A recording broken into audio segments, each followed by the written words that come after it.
Hello everyone, welcome to सरल शिक्षा online. और आज की अपनी इस वीडियो में हम लोग डे 14 पे हैं। डे 14 में हम लोग मेंसुरेशन स्टार्ट करने वाले हैं। ठीक है, ये हम बेसिक रूल्स ऑफ मैथमेटिक्स का एक सीरीज चलाया हुआ है जिसमें कि आपकी लास्ट की 2-3 क्लासेस बची हैं, सो डोंट स्किप इट।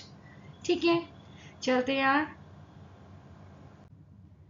हम ये सारे टॉपिक्स अभी तक कवर कर चुके हैं। We bought mass, fraction, decimal, square roots, cube roots, exponent and parts, algebraic expressions. Factorisation में भी पार्ट 1 पार्ट 2 करके मैंने वीडियोस डाले हैं। एंड मेंसुरेशन का आज पार्ट 1 है। पार्ट 1 में हम लोग प्लेन फिगर्स पढ़ने वाले हैं और पार्ट 2 में आप सॉलिड शेप्स के बारे में पढ़ेंगे। ठीक है, तो होपफुली ये वीडियो भी बाकी वीडियोस की तरह आपको बहुत अच्छा लगेगा, बहुत मज़ा आएगा। सारे के सारे कॉन्सेप्ट्स मैं बिल्कुल बेसिक से क्लियर करूँगी। So be with me and just follow the lesson. Start करते हैं। मेंसुरेशन स्टार्ट करेंगे। मेंसुरेशन में सबसे पहले हम लोग प्लेन फिगर्स को फोकस करेंगे। ठीक है, तो प्लेन फिगर्स में हम लोग क्या क्या कैलकुलेट कर सकते हैं?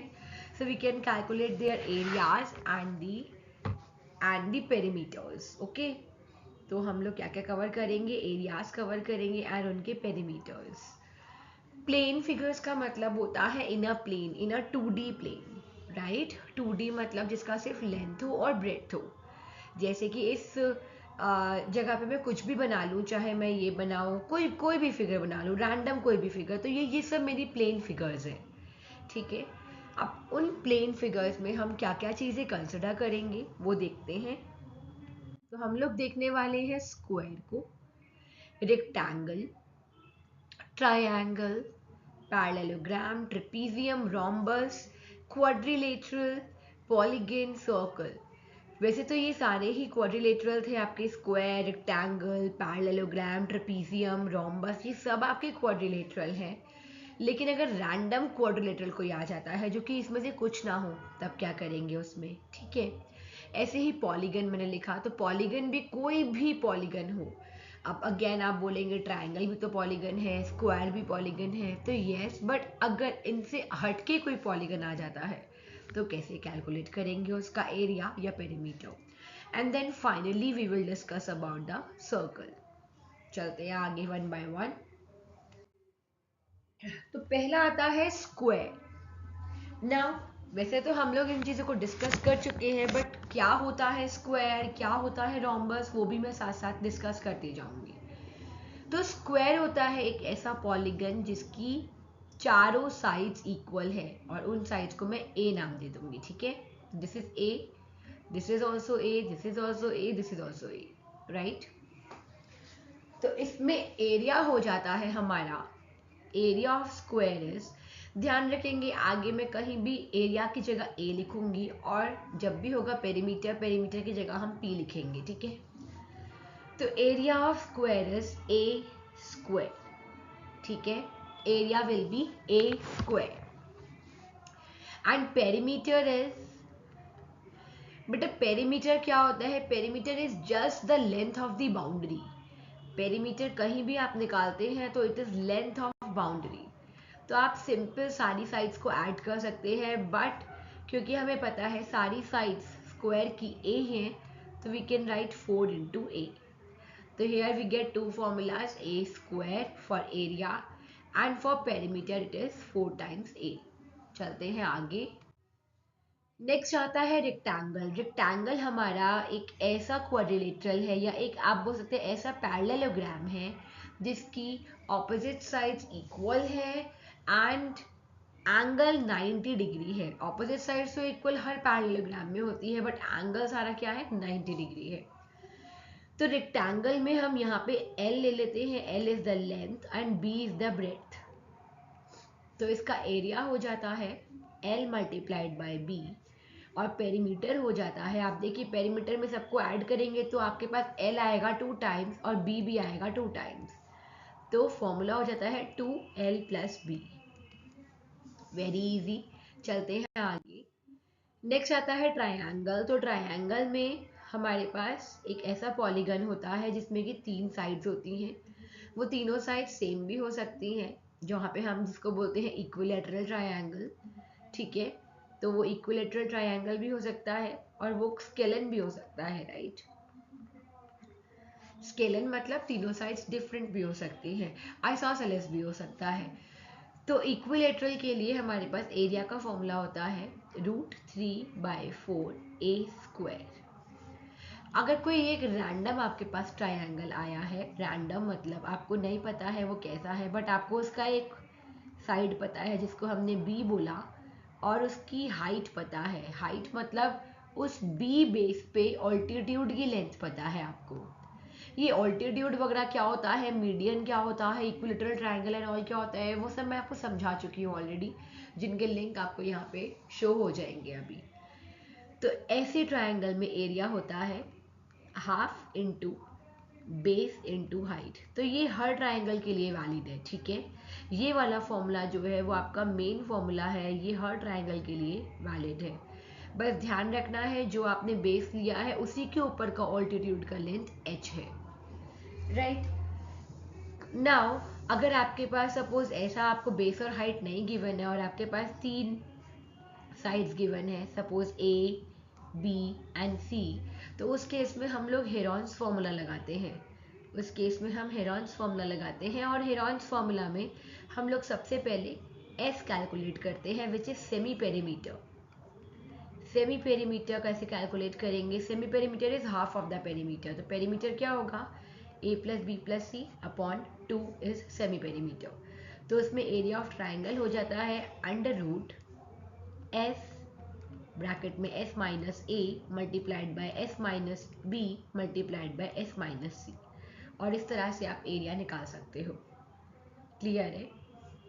अगेन आपका यहाँ पे पेरीमीटर क्या हो जाएगा, it's just sum of the boundaries, ठीक है। जैसे यहाँ मैंने a+b+c किया तो perimeter will be just sum of the boundary या फिर length of the boundary, so a+b+c will be the perimeter. चलते हैं आगे। नेक्स्ट आता है पैरेललोग्राम। तो पैरेललोग्राम हमारा ऐसा क्वाड्रिलेटरल जिसमें ऑपोजिट साइड्स, दोनों ही ऑपोजिट साइड्स क्या होती हैं, पैरेलल होती हैं। इस तरह से बना देते हैं। और बेटा पैरेलल के साथ साथ वो इक्वल भी होती हैं, तो ये आपका L हो जाएगा। और इसको हम कुछ just a second, instead of L and B I will take this side as B, ठीक है।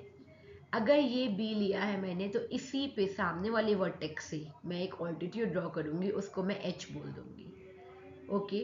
तो इस केस में एरिया क्या हो जाएगा, area will be base into height. ध्यान रखेंगे ट्रायंगल में half into base into height होता है, पैरेललोग्राम में बेस इंटू हाइट होता है, ठीक है। अब इसमें भी अगर ये साइड आपने बी ले लिया है, इसको आप कुछ ए कॉल कर दीजिए। तो अगर आप इसका पेरीमीटर देखेंगे तो पेरीमीटर अगेन इसका बिल्कुल ट्रायंगल वाला होगा, that will be twice of a+b, ठीक है।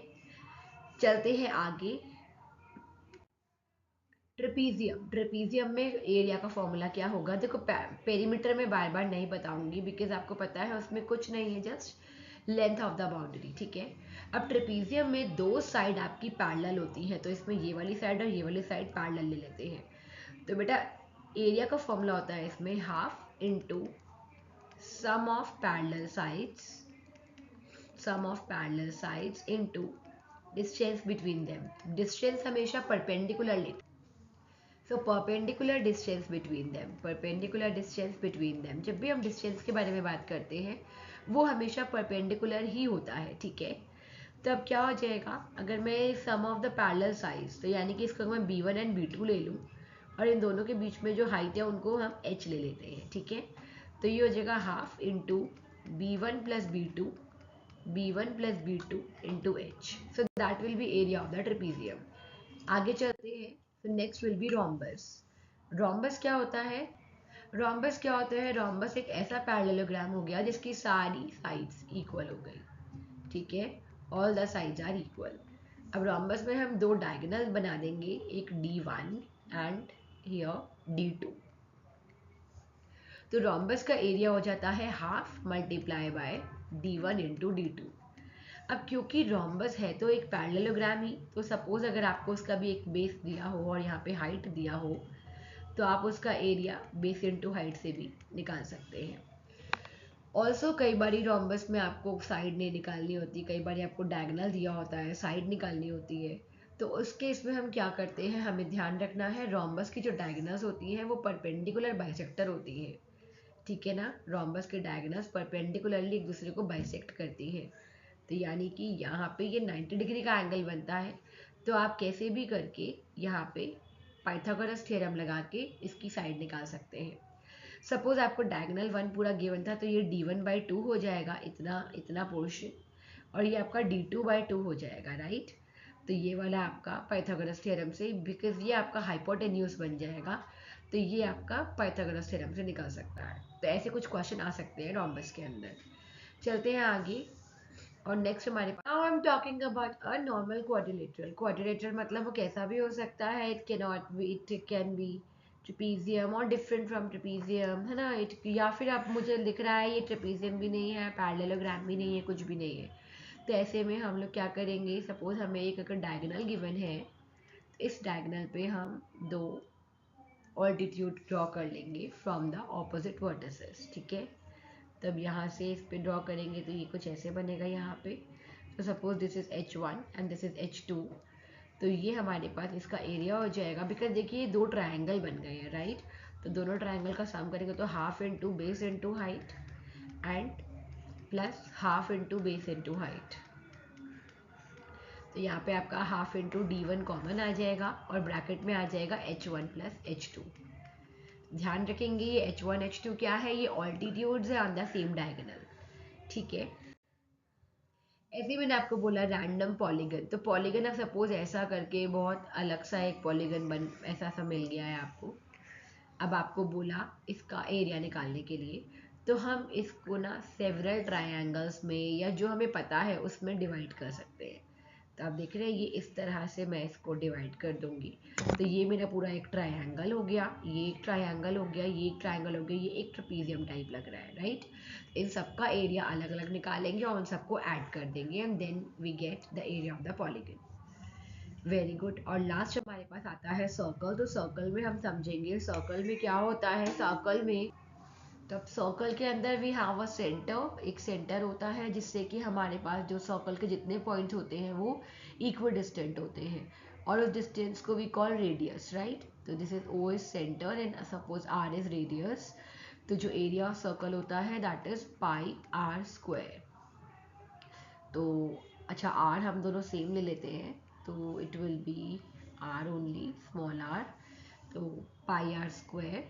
तो पाई का वैल्यू यू कैन पुट इधर 22/7 और 3.14, ठीक है। It doesn't make much difference, but अगर क्वेश्चन में कुछ गिवन नहीं है तो यू शुड टेक 22/7, इससे कैलकुलेशन थोड़ी इजी रहती है, ठीक है।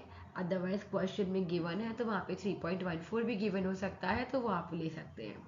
तो it will be 22/7 R square. And इसका जो पेरीमीटर होता है उसको हम सर्कमफ्रेंस बोलते हैं, ठीक है। दैट विल बी सर्कमफ्रेंस, और सर्कमफ्रेंस का फॉर्मूला होता है 2πr। फाइन। तो इतना हमें मेंसुरेशन पार्ट 1 में इतना करना है, ये सारी प्लेन फिगर्स हैं। नेक्स्ट वीडियो में मैं आपको सॉलिड फिगर्स के बारे में बताऊंगी और फिर हम ट्राई करेंगे कुछ क्वेश्चंस करने का, ठीक है। तो क्वेश्चंस के लिए या तो मैं अपने एक PDF अटैच कर दूंगी लिंक में, या फिर कुछ क्वेश्चन डिस्कस कर लेंगे in the video only, so that we will see. But for further videos, for more videos, stay tuned to my channel and kindly subscribe to my channel. Thank you, stay tuned, all the best.